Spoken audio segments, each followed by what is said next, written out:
Chapter 9. The Blissful Devotee and His Cosmic Romance. Little sir, please be seated. I am talking to my Divine Mother. Silently I had entered the room in great awe. The angelic appearance of Master Mahasaya fairly dazzled me. With silky white beard and large lustrous eyes, he seemed an incarnation of purity. His upraised chin and folded hands apprised me that my first visit had disturbed him in the midst of his devotions. His simple words of greeting produced the most violent effect my nature had so far experienced. The bitter separation of my mother's death I had though the measure of all anguish. Now an agony of separation from my Divine Mother was an indescribable torture of the spirit. I fell moaning to the floor. Little sir, quiet yourself. The saint was sympathetically distressed. Abandoned in some oceanic dissolution, I clutched his feet at the sole raft of my rescue. Holy sir, thy intercession. Ask Divine Mother if I find any favor in her sight. This promise is one not easily bestowed. The master was constrained to silence. Beyond reach of doubt, I was convinced that Master Mahasaya was in intimate converse with the Universal Mother. It was deep humiliation to realize that my eyes were blind to her who even at this moment was perceptible to the faultless gaze of the saint. Shamelessly gripping his feet, deaf to his gentle remonstrations, I besought him again and again for his intervening grace. I will make your plea to the Beloved. The Master's capitulation came with a slow, compassionate smile.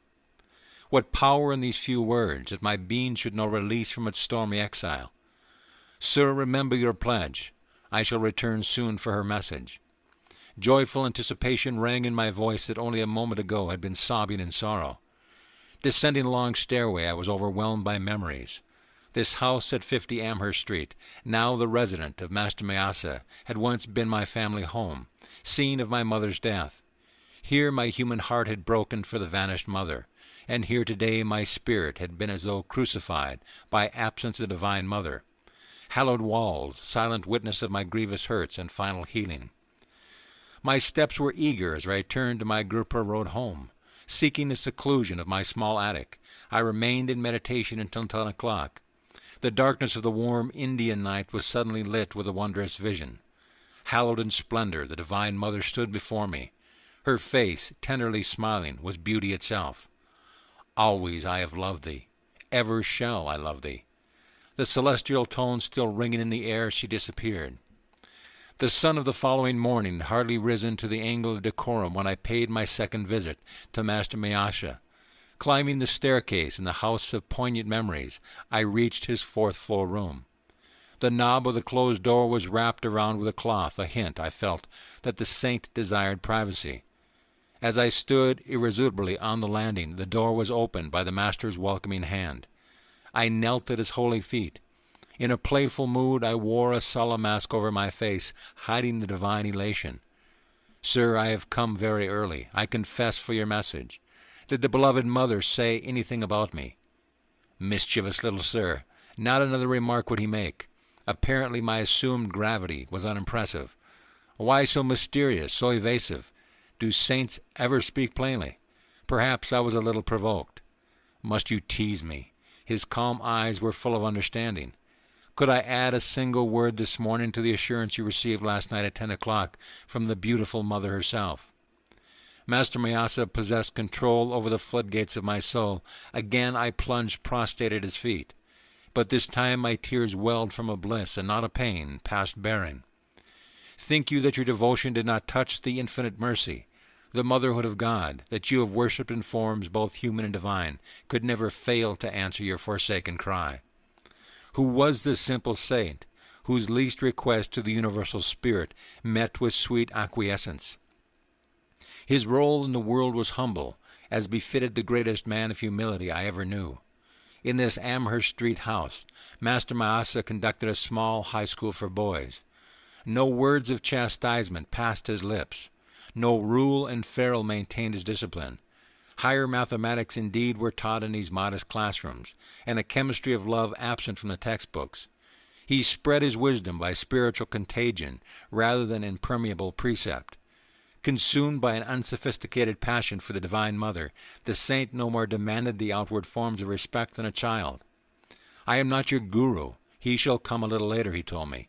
Through his guidance, your experience of the divine in terms of love and devotion shall be translated into his terms of fathomless wisdom.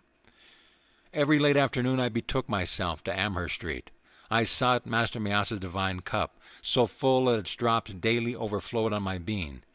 Never before had I bowed in utter reverence.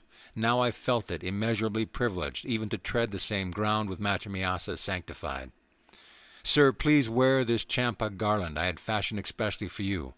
I arrived one evening holding my chain of flowers, but shyly he drew away, repeatedly refusing the honor. Perceiving my hurt, he finally smiled consent.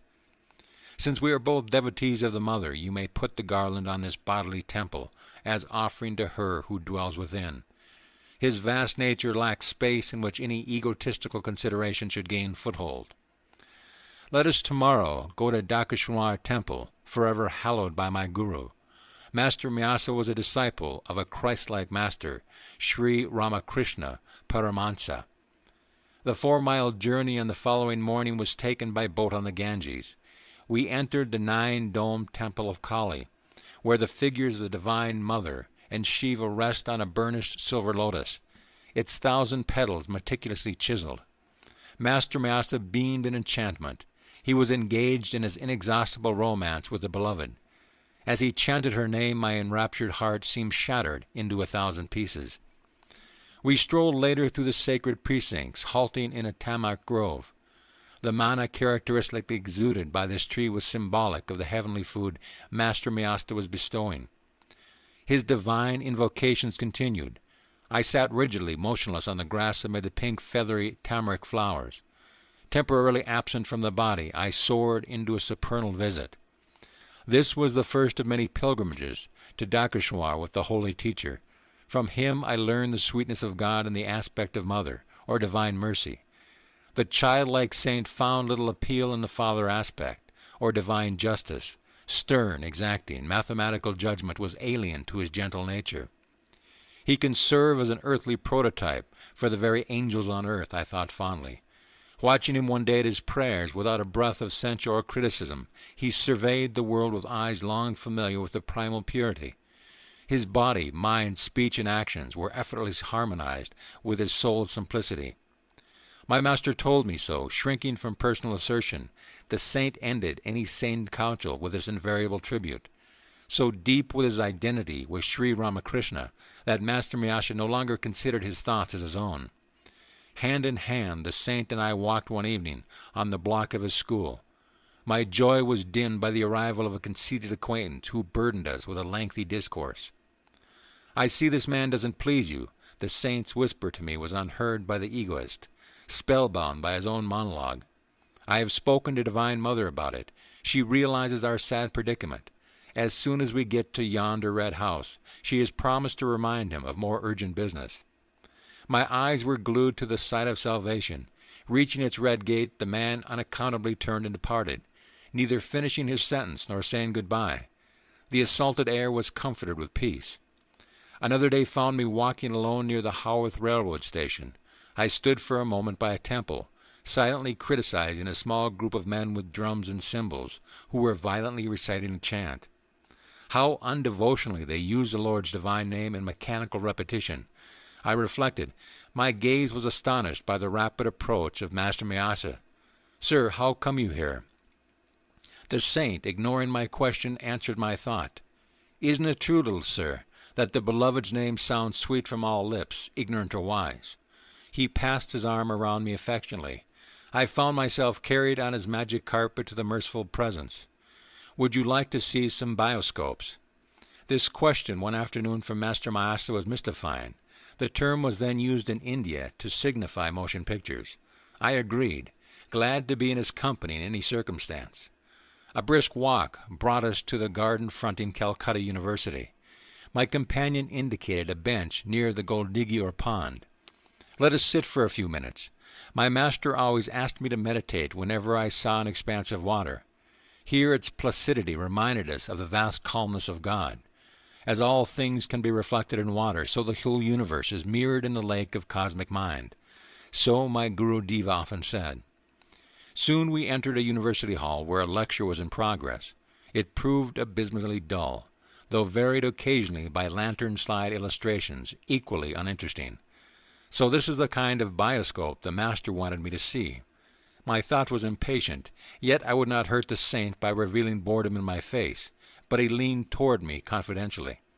"I see, little sir, that you don't like this bioscope. I have mentioned it to Divine Mother. She is full of sympathy with us both. She tells me the electric lights will now go out, and won't be relit until we have a chance to leave the room." As his whispers ended, the hall was plunged in darkness. The professor's strident voice was stilled in astonishment, then remarked, "The electrical system of this hall appears to be defective." By this time, Master Mahasaya and I were safely across the threshold. Glancing back from the corridor, I saw the scene of our martyrdom had again become illuminated.